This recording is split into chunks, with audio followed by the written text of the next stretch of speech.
Okay, action. So we're going to actually refresh my data because I messed it all up, right? And we weren't getting the same answers, so I said I should have done that on the break. But then I thought, why not use that as a teaching example? So one of the things we haven't played with yet, we just did an insert, we did an update, delete from an employee. Now if I were to do that without a where clause, I mentioned this on Monday, what would happen? I'd lose all my data in the table.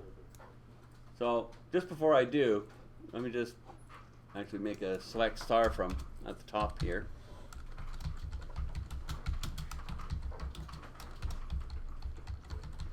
Right, so just to remind you what I have right now, select star from employee.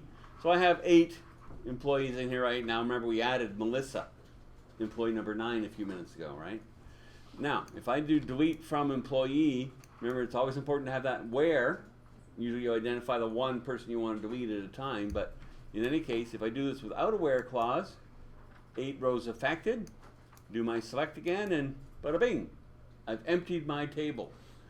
Not a problem, I have all my inserts here, so this way I'll have the same data that you have. Sorry for any confusion with my results looking different. So I get a whole bunch of 1 row affected messages, right? I can come back up here, let's do my select again, and there's 8 employees, which is what I had a moment ago, but one of them's that gopher that I deleted the other day. I don't have Melissa anymore. Oh, well, guess what? I still have my solution here we just did a minute ago. So I can come down here, I can run this insert. That'll put her back, right? Of course, she only has, I can come back here for a second. Let me do my select star again. Now we see her there with 3 nulls, right, at the bottom. So I want to fix a couple of those nulls with my update that we wrote a few minutes ago. We'll update her as an employee. And then now I want to come back here, run this one last time. Now the only thing null is her start date. Okay, so I have all 9 records that you probably have in your database right now. I decided rather than just do that on the break, I'd share an example of doing delete, right? Delete's the easiest of the actions because you don't have to say anything other than where. Because you just delete from. You don't delete individual columns, you're deleting entire records every time. You can't just delete one employee record. You can delete one employee record, but it's the whole record, right? You don't just delete the start date, right? Things like that. Okay, so there we go. So now I have the same data as you. I don't need to save that. Actually, I'm done with this one too. So, back here. Combining calculated fields in the select line. How many programmers do we have and what is their highest and lowest salary? Oh, well, we've done this already, right? I should have saved my other query open there. Let me do my select star from at the top.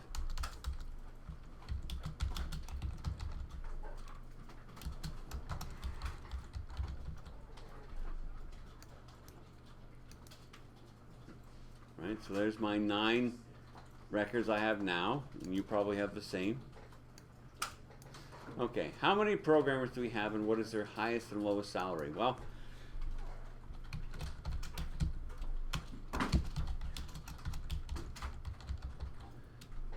so for the how many, help me out. We just did it, but you can tell me. Count, right.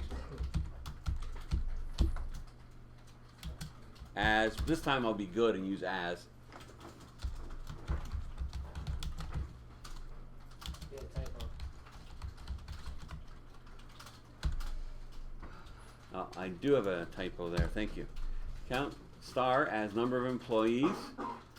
How many programmers do we have? Okay, number of programmers then, I'll say.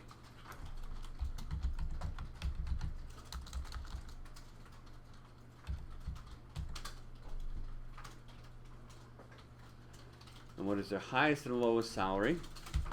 Now for that, I might, because it's going to get too wide for the screen, especially if I make the font big enough to read, I'll put a comma and a space. Remember, white space does not hurt these queries. TSQL doesn't care much about white space.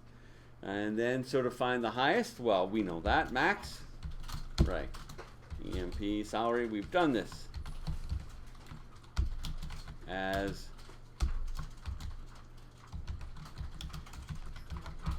highest salary, comma, min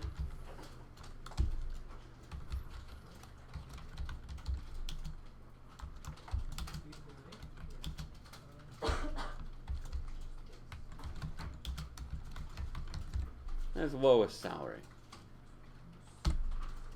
No comma after the last one. How many programmers and what is the highest and lowest salary? Okay. Now the only thing left, this is good. We have our projection plan. We're going to show how the number, the highest and lowest salaries, but we just have to add our restriction now, our where clause. But this one's pretty straightforward. EMP title. So we're just looking for it exactly matching programmer. And if I did it right, two programmers still in the same values, 101 and 47,000. 100,001 and 47. Okay, basically we did that one last time, but this time I actually used proper aliases for each column. That's the only difference between that example and this one. Okay, now for the next one, looking back, okay, this is going to involve a subquery. So we need to know the highest salary, no problem. If I wanted to just simply know what the highest salary was, I could take this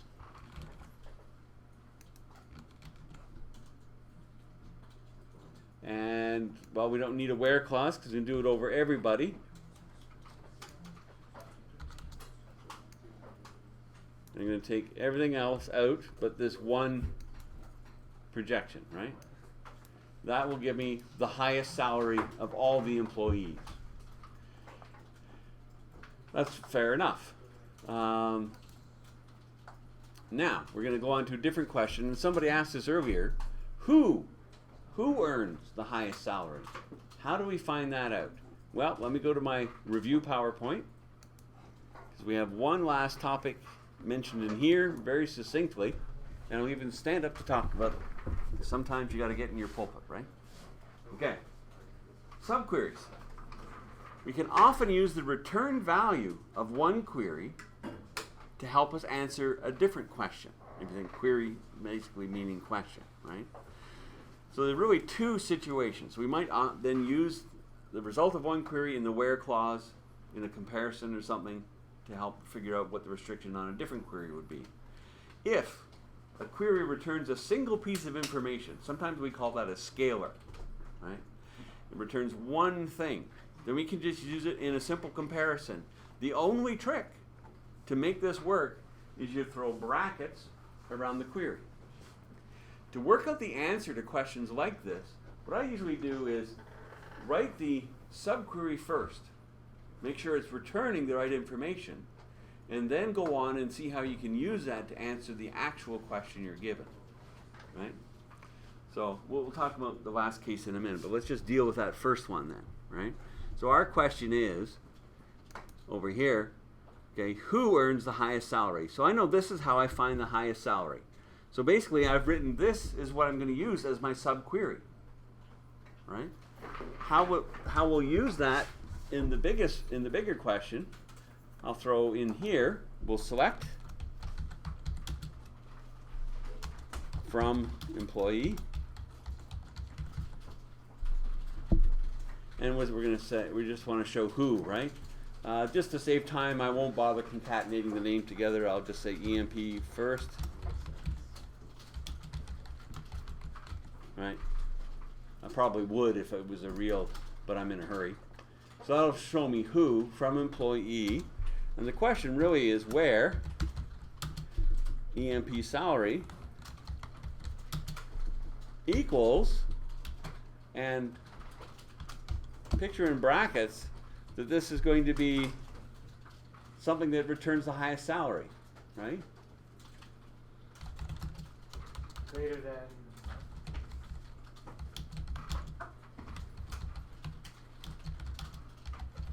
Don't type this. Okay? So I'm just saying something, right? So basically, inside the brackets, we want to plug something in here that returns that numeric value of the highest salary. Well, guess what? That's exactly what I have up here, right?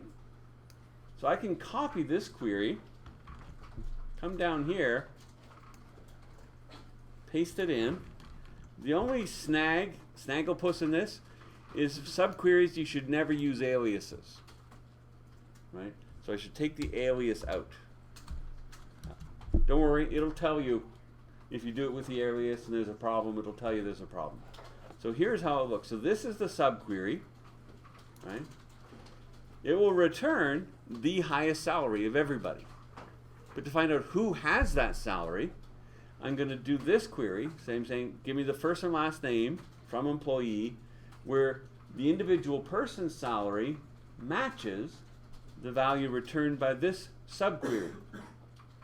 It might look a little strange at first, but you did this right back in grade 8 math, right? Where you took the value returned by one function and used it in another function. Okay? Exactly the same kind of situation. So, what I can do, whenever I'm doing this kind of a question that involves a subquery, you can even just highlight and test the subquery alone.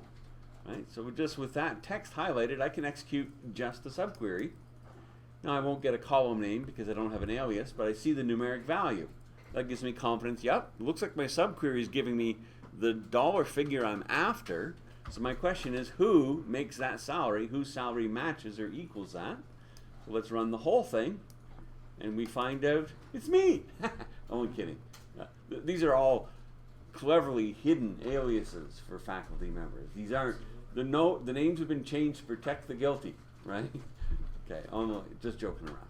It's just all garbage data. But anyway, I wish. All right. So there you go. So there's our select answering the question of who makes the highest salary. Now that's a little bit of a twist, but to do, for example, query number 7 on the lab due Friday night, you'll definitely have to do the same kind of a subquery arrangement. I think the question asks for something similar. Somebody have that? Yeah.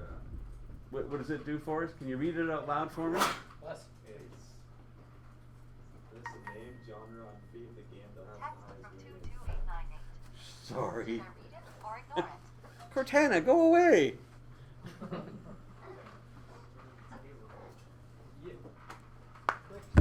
Sorry.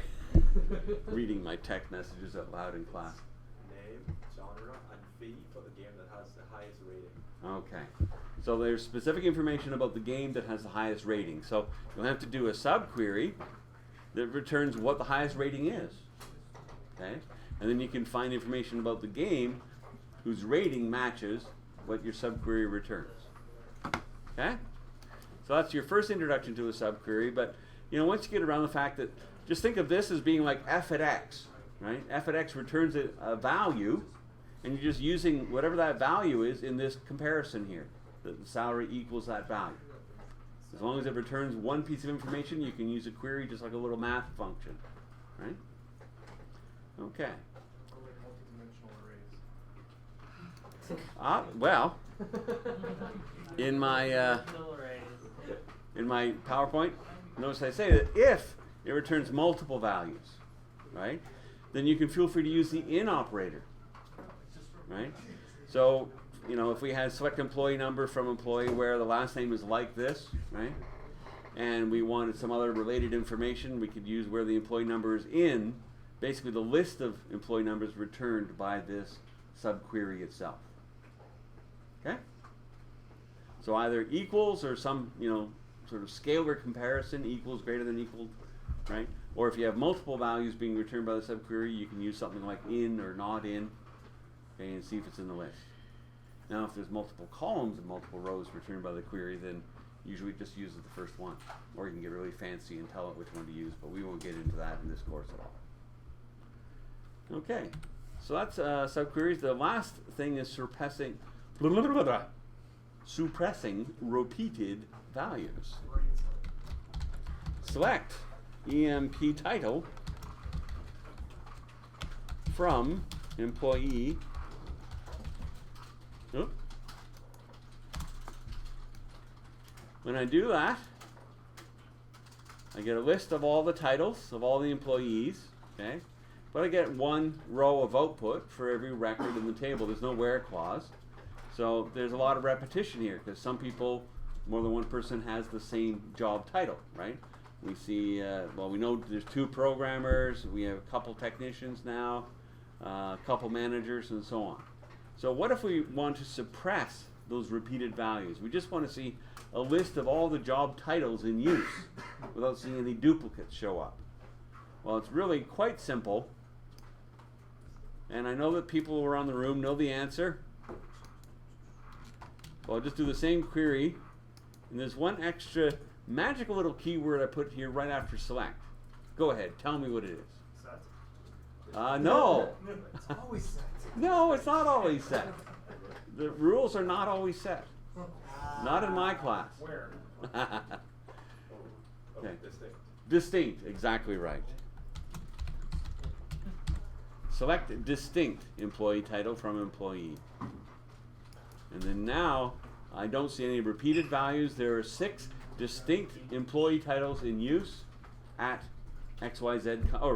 Premium Medical Corporation. Fred, we actually did name this company for our scenario, didn't we? Yeah, Well, you have 6 because you have a gopher again. A lot of you don't have. that's right. Oh, you deleted your Gopher too? Yeah, we did it in class. Oh, yeah, but you know, you could have refreshed your data just like I I did. must refresh my data. You must refresh your data to get your Gopher back. All right. Well, that finishes my little demo. So I'm going to stop recording now. And there's still an hour left to work on the lab.